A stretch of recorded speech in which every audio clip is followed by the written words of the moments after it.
সমস্ত ক্লাবকে টাকা দেওয়ার কি অর্থ? আমাদের বাংলার দুর্গাপুজোর সারা বিশ্বের মানচিত্রে একটা নির্দিষ্ট জায়গা আছে এবং সেটা খুবই স্বর্ণালী একটা ইতিহাস এবং জায়গা আছে। আমরা বাঙালিরা আমাদের সর্বশ্রেষ্ঠ পুজো দুর্গোৎসব। আমি ব্যক্তিগতভাবে রাজ্য সরকারের এই যে ক্লাবদের পাশে থাকা বা দুর্গাপুজোর পাশে থাকা সেটার বিরোধিতা করছি।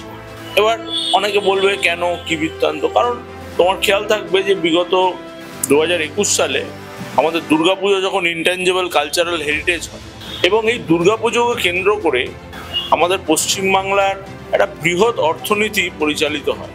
এবং এই দুর্গাপুজো শুধু তো পুজো নয়, এর সাথে যে থিমের প্যান্ডেল হয়, সেই প্যান্ডেলে যে শিল্পী কাজ করেন এবং তার যে সহশিল্পীরা থাকেন যারা এই থিমটাকে হয়তো 6 মাস 7 মাস ধরে তৈরি করে, তারপর ওই 4 দিনের পুজো।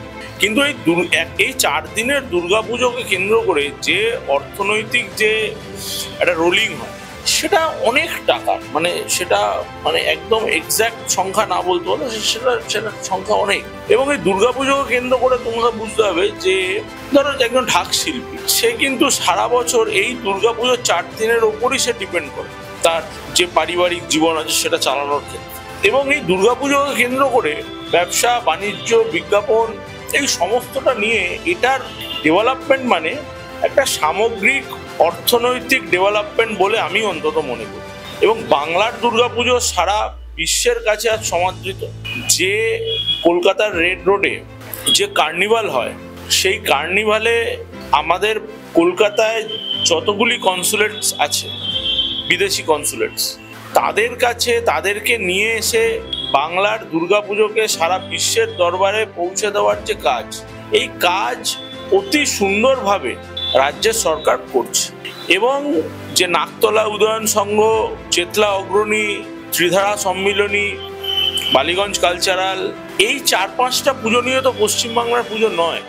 এই 4-5টা পুজো নিয়ে হয়তো কলকাতার পুজোর মানচিত্র আবর্তিত হয়, কিন্তু পুরুলিয়ার প্রত্যন্ত কাশীপুর গ্রামে পাড়ার তরুণ সংঘের যে পুজোটা হয়, তাদের কাছে এই 85,000 টাকা অনেক বড় ব্যাপার।